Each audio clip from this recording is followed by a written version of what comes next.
Hello and welcome to Raw Chatter. I am your host, Vicky Midwood speaking. I am solo again today. We are on episode 46 of season 4. And I just want to reflect that it's quite something that I've been going actually since lockdown doing this podcast. I know that there are not masses and masses and thousands of people listening and watching. But if you are somebody who has followed me either just recently or you followed me right from the get-go, I just want to say thank you for listening and thank you for continuing to listen. I really do hope that you are taking away some things that are helpful to you, to your lifestyle, to your health, to how you feel about yourself, because that is the aim of the podcast. It is to help you to recognize that the stuff that you are thinking and feeling, you're not just isolated. You're not the only person in the world who thinks and feels these things. You're not mental, you're not mad, you're not broken, right? You are just you, your unique human self with all of your flaws and all of your excellent qualities too. And we all have good bits, bad bits, bits we like, bits we're proud of, bits we're not so proud of.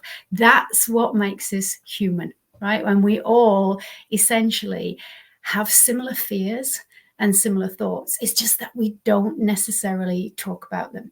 And that's what this whole podcast is about us talking about the stuff that maybe we feel guilty to admit that we're thinking or feeling, or ashamed. And that's why I called it Raw Chatter, because I want to get rid of the stigma around the shoulds, the must, you ought not to think this stuff, or it's somehow bad or weird or whatever title you give it.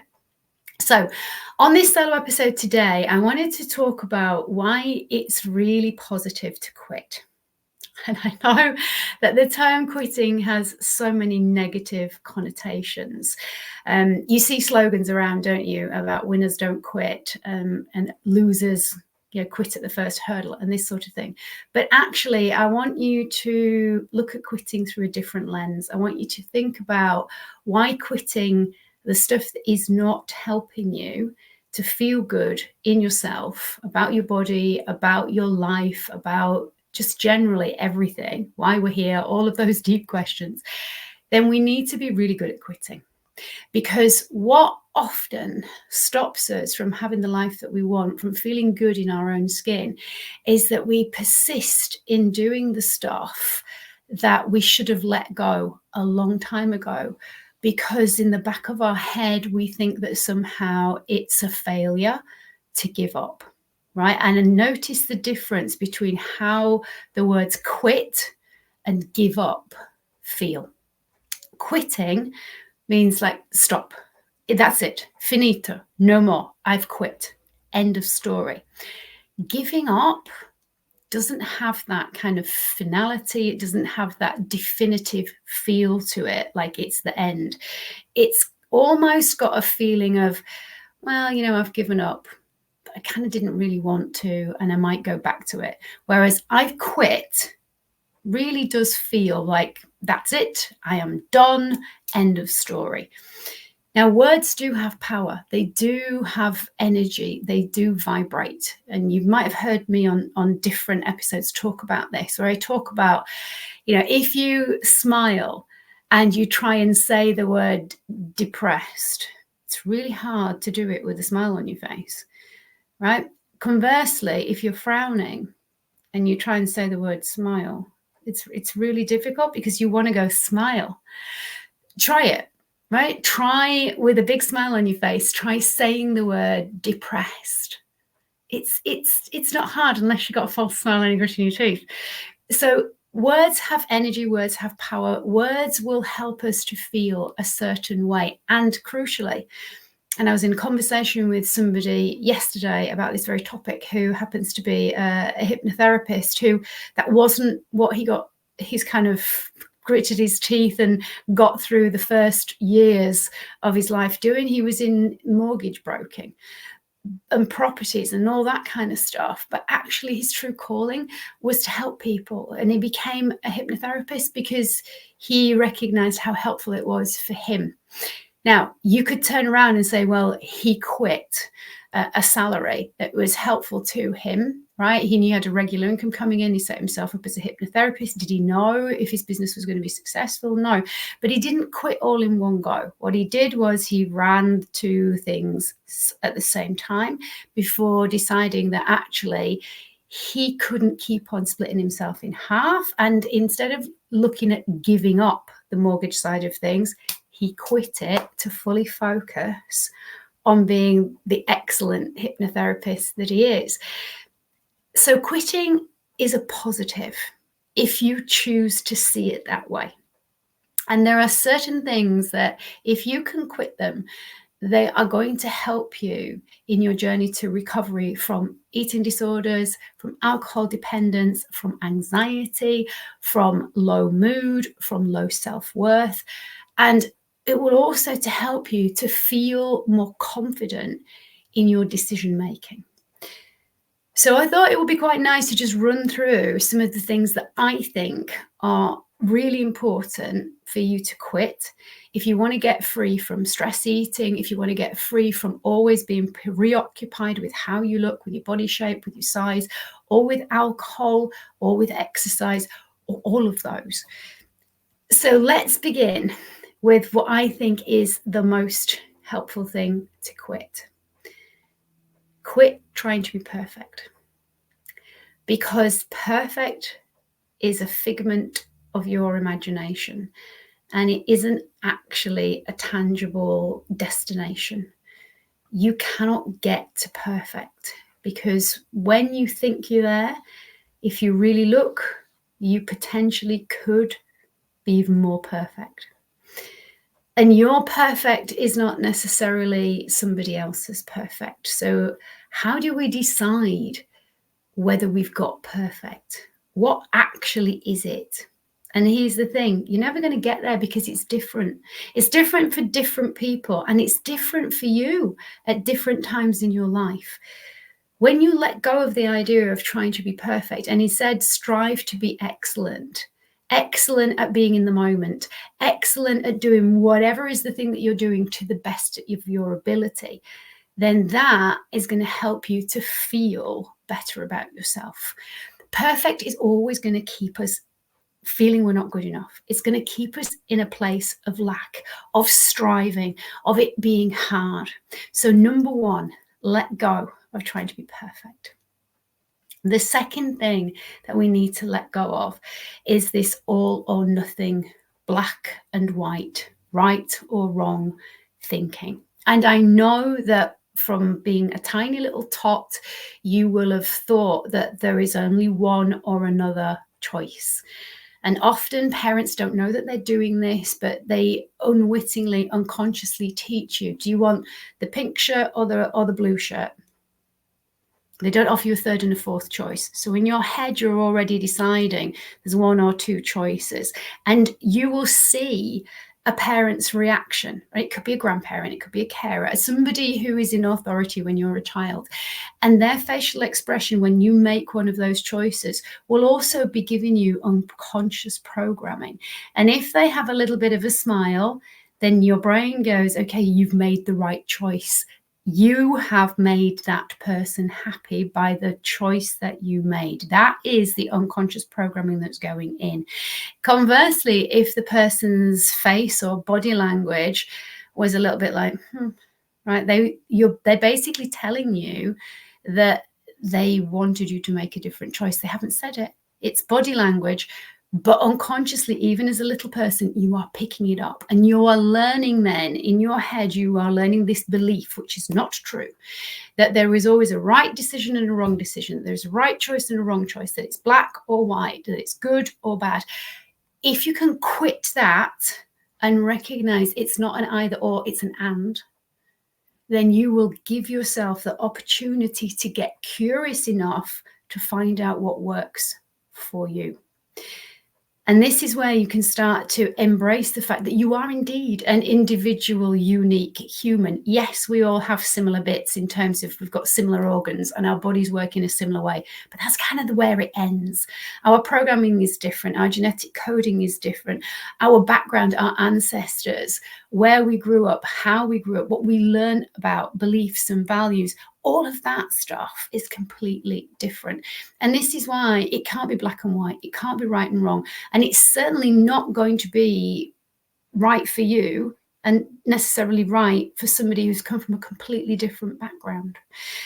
And this is where, when we can recognize that if we can quit some of the beliefs that we've picked up from other people, and we can start to create our own beliefs based upon how we want to feel and what's going to work for us, then we can make recovery, we can make freedom from feeling trapped in this sense of never being good enough and always trying to strive and life being hard. We can let go of all of that if you let go of this idea that it's right, wrong, black, white, good, bad, and you recognize that actually it's and there are so many different choices, and whatever choice you make is going to lead to another experience, which will then lead to more choices and another experience. And at any time you can pivot, you can make a different choice at any moment in time. So number one, let go of this idea that there's perfect. Number two, let go, quit, in other words, the idea that it's black and white and all or nothing. Number three, really biggie, quit comparing yourself to somebody else, because you have no clue what is really going on in somebody else's life. And the very fact that you think you do is actually quite arrogant. It's actually quite grandiose. If you're watching somebody's highlight reel on Facebook or Instagram or whatever it is that you watch, and you are feeling pretty shitty and pretty low about yourself, well, then there's no comparison. You are sitting there feeling absolutely shy, watching somebody else's highlight reel. Well, of course you're going to feel not good enough. You're already feeling rubbish, and you're just forcing yourself to watch something that's going to make you feel even worse. Your conscious mind isn't saying, hello. That's like you comparing somebody celebrating, a wedding or the birth of a child in exactly the same way that you would be celebrating a disaster or a funeral of somebody dying. But you wouldn't compare the two, would you? Yet that is what you do when you're sitting, feeling miserable, feeling that there's no point to anything. Why are you here? You're too fat. You're not exercising enough, you're not working hard enough, or whatever it is that you're telling yourself, and you're looking at all of this stuff. That person's in a completely different place. And a lot of that is hashed together from different points. What you're not seeing is what goes on behind closed doors for that person. Why? Because they're not recording it. Because when you feel like you do when you're watching it, are you recording yourself and putting it out there? No, of course you're not. So stop comparing yourself with other people when you haven't got a Scooby-Doo about what is really going on with them. It's dangerous. It's not helpful at all. So that's number three. Number four, and again, this is quite a big one. Stop listening to your inner critic and believing everything that it's telling you. Your thoughts are not facts. So quit believing that your thoughts are facts. They're not. They're just thoughts. And this is a tricky one for a lot of people, because a lot of people will argue, especially when I'm in coaching calls, I'm in a mentoring session, or I'm consulting with somebody, and they will argue that really they want to be right, that their thoughts are indeed facts. But the truth is, your thoughts come into your head based upon your upbringing, based upon what you've experienced, based upon what you've seen in social media, on the TV, etc., what somebody's told you, right? And they're not necessarily the truth. Now, there may be some of your thinking that is absolutely factual, but not all of it. And the way that your brain puts things together and makes connections with things is definitely not fact. That is just a connection that you have made based upon perceptions, based upon context where you've seen things come up. And if you saw same things come up in a different context, then you'd probably think different thoughts about the same stuff. So which thought is now a fact? And this is when we delve really deeply into thoughts and you start to get to know your own thinking. You can recognize that a lot of what you're thinking is not true. It's either based on the past, which is your own experience, or what you've seen happen to somebody else, which is not your own experience and is just a truth that you saw happen from your perspective, or you're jumping into the future. And you're jumping into the future, in which case there are no facts, right? Because we don't know. We're not mind readers and we have no clue. We're going to create a future based upon the past and based upon what we know and based upon our thoughts, which are not true. So that is key. Let go of believing. Quit believing that your thoughts are facts. They are just thoughts. And you can choose the thoughts that you think. And that is a biggie. I'm going to repeat that. You are choosing the thoughts that you think. Now, before you jump in and go, no, they just fly in, I don't choose them. You're right. They do fly in. They fly in from your unconscious, the unconscious part of your brain, from the limbic system where they will have been stored. And it feels like they do indeed just appear. They do fly in. Do some thoughts pop in because of energy, because of what is going on around us, because of what we're picking up in the universe? Absolutely, yes. Let me give you an example of that. Have you ever had a thought, I should ring so-and-so? And then suddenly so-and-so pops up and sends you a message. Yeah, or you see something posted by this person on Facebook, or they ring you. And you go, oh my God, I was just thinking about you, right? So this is where you realize that thoughts have energy and we don't know all of the stuff that is going on at play in terms of our unconscious mind, in terms of the collective consciousness, in terms of just what is going on energetically.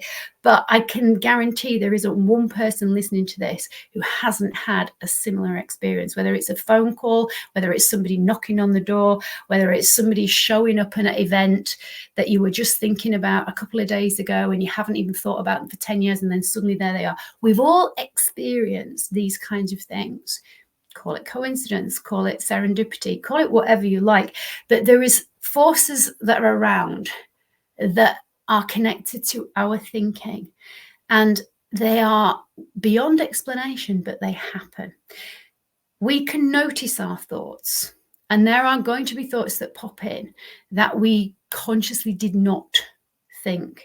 But once we know the thought is there, once we can acknowledge it, that is where we can then decide what we're going to do with it. Are we going to follow it through with action? Are we just going to go, oh, okay, that's interesting?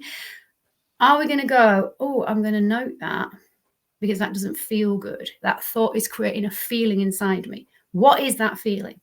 Is it fear? Is it excitement? Do I know the difference? Because biochemically and physiologically, what happens in our bodies when we're scared is pretty much the same as when we're excited. It's just the context that changes. So, for example, if somebody is going on a bungee jump and they are looking forward to it because it's something that's been on their bucket list for years and they're like super duper duper excited, yeah, and they look up at that thing and they go, oh my God, that's so flipping high. But their sense and their context is, I can't wait to do it because this is something that I wanted to do.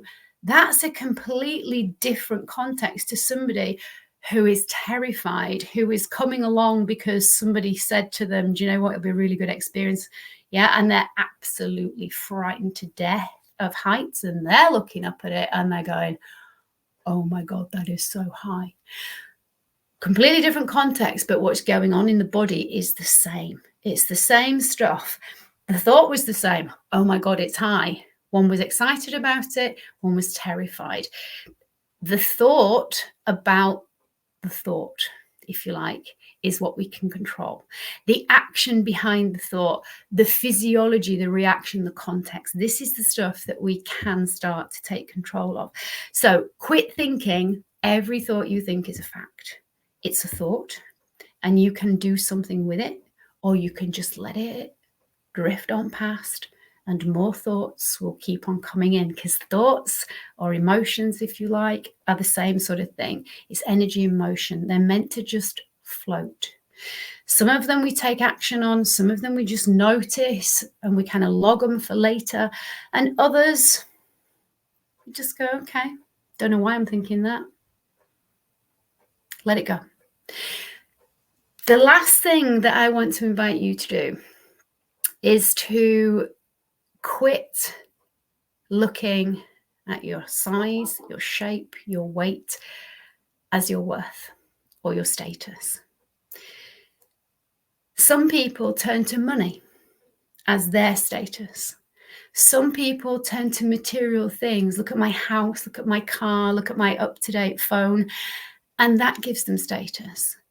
But if these people are not nice people to be around, are they actually the kind of person that we aspire to be? Because when we're looking externally at stuff to give us status, that's actually not what people care about. Think about the people who you enjoy being around. And I want you to just do that now. Just think about just name a couple in your own head. Who are the people that you really enjoy being around? And ask yourself, what is it about them that I enjoy? Is it because they've got a massive house? Is it because they drive a huge car that costs a lot of money? Is it because they wear designer clothes? Is it because they're a size 0? Is it because they look incredible to you when they're in a bikini and therefore you think that they must have the perfect life? Because ultimately, I don't think those are the reasons why you like being around them. I think you like being around them because they're genuinely nice people, because they're kind, they're caring, they're thoughtful, because you can trust them, because you can have conversations with them about anything, because they don't judge you. I'm hoping that's why. If you are being around people because of their size, and that's important to you, then put a comment, because I'd love to know. I have worked with people for the last 20 plus years, and I have yet to come up with or find anybody who I've worked with who says, yeah, I only like that person because they're a size X and they look like this when they've got a bikini on. It's never happened. I've never come across anybody either who has said to me that they only like hanging about with this person because they're rich. I haven't said that. Right? It may be that those things have been in addition to, but they've not been the main reason. And so if you look at who you admire, who you actually genuinely enjoy being around, and look at what that is, how about other people think the same about you? They don't want to be with you because you are a size whatever.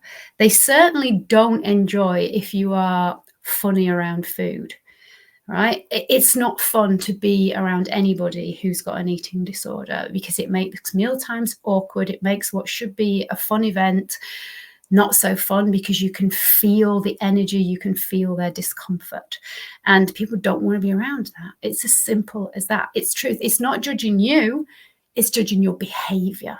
And this is where the confusion often lies, because you are telling yourself, well, you can't quit these things because it's become part of your identity and your personality. And I'm inviting you to look at it a different way. Your actions are your actions, but you are you. And you can choose to be somebody who is not fixated by their looks. You can choose to be somebody who does not put a number on a scale or a clothes size as being how they feel about themselves. In other words, those aren't the important factors in your own self-worth. It's a choice. You can quit doing that. You can quit that connection. You can blast it into oblivion. But it's a choice. And it's a choice that you then have to follow through with action, which are all of these things. Quitting is a positive, right? When you get excellent at quitting the stuff that does not serve you, it will help you to build trust in yourself. And building trust in yourself equals building confidence. And we all know when we feel more confident, then we start to step into an increased sense of worth. An increased sense of, actually, do you know what? I feel quite good. And when you start to recognize that confidence and trust do not have to be based upon your size, your looks, your prowess in the gym, how fast you can run, or how much weight you can lift. It doesn't depend on those things. Then you can recognize that actually embracing quitting is a positive thing to do. It is not a negative thing to do. So I want to leave you with a little bit of a task today, if that's okay. I want you to write down 10 things that you know if you quit doing would help you to feel better about yourself, to feel more in control, to feel calmer, and to feel more confident. And when you've got your list of 10, I want you to look at the ones that you can quit immediately. Because here's the thing, it doesn't take procrastination. It doesn't take a lot of psyching yourself up for, right? If you're going to quit smoking today, you quit. It just means that you never pick up another cigarette again. That's it. End of story. You quit. Bang. Just like that, right? It is possible. You can do it. Okay. You may, after 2 or 3 days, have different thoughts going on. And that is where you may need some help. But initially, when you have got the decision made and you follow through with action or non-action in terms of quitting, and recognize that there are different paths that you can take, it actually becomes quite fun. It actually becomes a sense of being more in control, having more power, and ultimately, isn't that what we all want to feel, in charge of our own lives to as much of a degree as we are ever in charge of them? I hope you found that helpful. And if you do want to share your list of 10 things that you want to quit, I'd love you to. Yeah, message me on LinkedIn or on Facebook or on Instagram. I'm Vicky Midwood on LinkedIn and Vicky Midwood on Facebook. On Instagram, I'm Vicky_Go Figure Coaching, GFC Coaching. And do let me know, what is your list of 10? You can be an excellent quitter, and it will help you to let go of stress eating, anxiety, all of your body issues. But you have to take a leap of faith. It takes courage to quit, right? But I can tell you, all of the people who succeed in life are really good at quitting the stuff that doesn't work so they can focus on doing the stuff that does. And you can do that too if you choose to. I hope this episode has been helpful. If you have liked it, please do give me a thumbs up and do subscribe if you've not subscribed. I am going to be taking a little break after episode 50. So just letting you know in advance, I will take a little bit of a break and then come back again in the autumn with some new guests. But until then, keep listening, because this is episode 46. We've still got 4 more to go. And I wish you, as I always do, my last little phrase: we only have one life and one body, as far as we know. Please look after it, because it is looking after you. Until next time, have a good one. Bye-bye.